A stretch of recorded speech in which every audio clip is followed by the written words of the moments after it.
Autre festival, le festival de théâtre baroque. C'est le premier, il se tient à Paris. Une dizaine de spectacles sont au programme pour retrouver la tradition du XVIIe siècle. Les pièces de Molière, de Racine, les fables de La Fontaine sont présentées dans des versions conformes à l'époque et à l'histoire.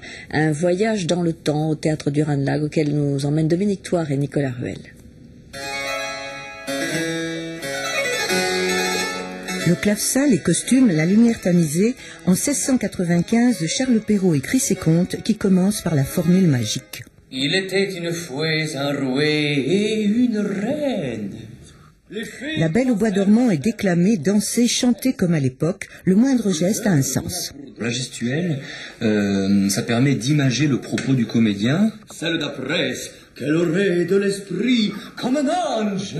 Souvent, on représente là, je vous aime tellement. Donc on peut grossir, en effet, en fonction de l'envie qu'on a de proposer l'amour à la personne. Le maquillage et la voix aussi ont leur code. Souligner les émotions du personnage par l'intensité du regard, par une prononciation particulière. Il y a par exemple un A, et en normal on va dire A, et en A baroque on va dire A.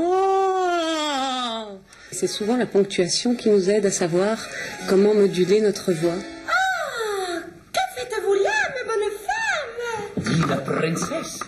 Je file, nada. Les voix, la musique et tous les sortilèges deviennent possibles. L'intérêt de ce théâtre actuellement, c'est de redécouvrir des textes que tout le monde connaît. Et la manière de dire, la manière de déclamer peut permettre au public de rentrer dans une sorte de rêve, dans une sorte de passage dans un temps autre. Le grand aumônier, les marias dans la chapelle du château et la dame d'honneur. Ce temps où le naturel est proscrit, où tout n'est qu'artifice, élégance et poésie, c'est au théâtre du Ranelagh à Paris.